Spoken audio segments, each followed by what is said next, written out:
동일한 지수, 동일한 뭐 예를 들어 S&P 500 지수다 미국에 이런 지수가 있는데 이거를 국내 상장된 ETF가 S&P 500 지수를 추종하는 것도 있을 것이고 아니면은 그냥 실제로 미국에 상장돼 있는 S&P 500 추종 ETF도 있지 않겠습니까? 네, 뭐 맞습니다. 예를 들어 이런 경우에 그 투자자 입장에서 그 차이가 있나요? 네, 우선 가정이 좀 필요한데요. 당연히 예. 기초 자산이 똑같다라는 가정을 먼저 하고요. 예. 우선은 연금은 좀 해당 사항이 없습니다만 과세 체계를 조금 짧게 말씀을 드리겠습니다. 예. 국내 같은 경우에는 국내 상장된 뭐 S&P 500 ETF 같은 경우에는 배당 소득세로 과세를 하고 있고요.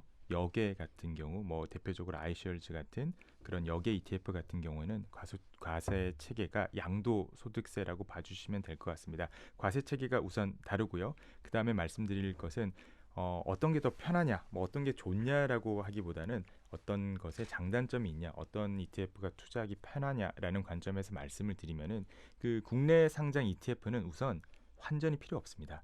왜냐하면 한국 그 HTS 한국에서 매매가 가능하기 때문에 환전을 안 해도 되고요. 그렇다 보니까 환전에 따른 수수료가 당연히 없습니다. 그리고 당연히 또 한국 시간에 맞춰져 있기 때문에 저희 편하게 한국 시간에 맞춰서 매매가 가능하다라는 그런 장점이 있습니다. 그리고 또 가장 큰 차이는 저희가 이 주제가 바로 연금 투자이죠. 예. 연금 계좌로는 국내 상장된 ETF로만 투자가 그건 가능합니다. 그렇죠. 예. 근데 그 해당 지수는 해외 지수잖아요. 예를 들어 나스닥 100이다. 네, 나스닥 100 지수를 추정하는 국내 상장된 ETF를 연금 투자자분들이 투자를 한다. 근데 우리나라 같은 경우는 이제 시장이 변하는 것만큼 그 변하면 이제 ETF 가격도 막 변하잖아요. 네, 그걸 보고 이제 실시간으로 이제 매매를 하는데 네. 해외 같은 경우는 그게 우리나라하고 열리는 시장이 다른데 그러면 이미 시장이 끝난 상황에서 ETF 매매를 할 거 아니겠습니까? 맞습니다. 그럼 그냥 해외에는 이미 결과가 나와 있는 상황에서 그거면 가격 변동이 뭐 거의 없거나 막 이렇게 되는 건가요? 맞습니다.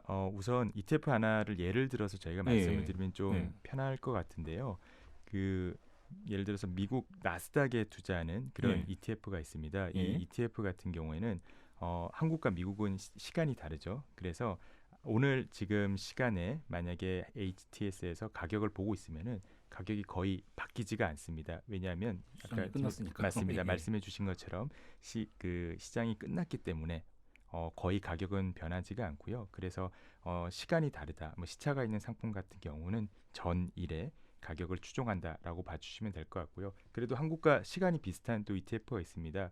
차이나 CSI 300 같은 ETF인데요. 중국은 그래도 시차가 조금 맞습니다. 예, 그 같은 경우에는 중국 시장이 예. 열려가지고 그 중국 시장에 따라서 나오는 가격에 실시간으로 연동이 된다라고 봐주시면 될 것 같습니다. 그렇군요. 그러면 어느 시장의 ETF에 또 한국하고 시차가 얼마나 많이 나냐 이런 거에 따라서 좀 매매하는 방법이 달라지긴 하겠네요. 맞습니다. 시차가 얼마 안 나면은 좀 실시간 매매도 어느 정도는 좀 가능하고 네, 맞습니다. 시차가 너무 많이 나버리면 그냥 종가 가지고 그냥 매매하는 거고요. 맞습니다. 그렇게 하는 거였군요. 네네. 자, 그럼 또 이제 궁금한 게요. 이게 국내 상장된 이제 해외 ETF를 투자했을 때 좀 궁금한 게요. 이게 환율에 대한 문제도 있을 것 같거든요. 그러니까 예를 들어서 뭐 미국 지수다.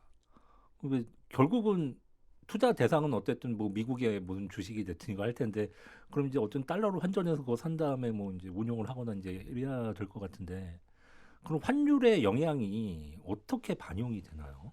네, 요거는 예. ETF 종목명을 또 봐주셔야 되는데요. 음. 혹시 ETF 투자하시는 분들은 ETF 종목을 혹시 자세히 봐주시면은 예. 맨 끝에 예. 가로하고 H 가로 닫고 H 아. 대문자라는 글자를 ETF 이름 자체. 맞습니다. 예. 이름 끝에 있는데요. 사실 그 ETF의 명만 보더라도 이 ETF의 한 8, 90%는 충분히 파악을 할 수 있습니다. 간단히 ETF 명에 대한 그런 걸 설명을 드리면요. 맨 앞에는 그 ETF의 브랜드 명이 들어갑니다. 뭐 타이거라든지 아니면 뭐 다른 회사의 종목 명이 브랜드 명이 예. 들어가고요. 그 다음에는 국가가 들어갑니다. 뭐 차이나 아니면 뭐 미국 뭐 베트남 이렇게 들어가고요. 한국은 당연히 아무것도 안 들어가고요. 그러고 나서 기초 지수 뭐 CSI 300이라든지 나스닥 100 이렇게 기초 자산에 대한 순서로 이렇게 나와 있고요. 그리고 해외 투자하는 ETF 같은 경우에는 맨 마지막에 대문자로 H가 있습니다. 이 H가 그 환율에 대해서 해지를 했다는 말인데요. H자가 붙어 있으면은 그 국가의 환율에 대해서는 아무런 영향을 받지 않습니다. 네, 타이거 미국 나스닥 S&P 500 선물 같은 경우에는 가로에 H가 있는데요. 이거 같은 경우에는 환율에 대해서 해지가 되어 있기 때문에 미국 환율에 대해서는 전혀 영향을 받지 않습니다. 반대로 그 차이나 CSI 300이라는 ETF가 있는데요. 예. 요 ETF 같은 경우는 한번 저희 홈페이지 같은데 검색을 해보시면은 끝에 H 대문자가 없습니다. 요것은 차이나 같은 경우에는 중국이죠. 위안화에 그대로 노출이 돼 있다라고 봐주시면 될 것 같습니다. 즉 CSI 300이 만약에 지수의 움직임이 아예 없다라고 하더라도 그 위안화 환율에 따라서 강세 또는 약세, 위안화의 흐름에 따라서 이 ETF의 가격은 변할 수 있습니다. 그럼 이제 투자자분들이 이제 예를 들어 CSI 지수를 보셨는데 이게 지수가 어제 뭐 2% 올랐다.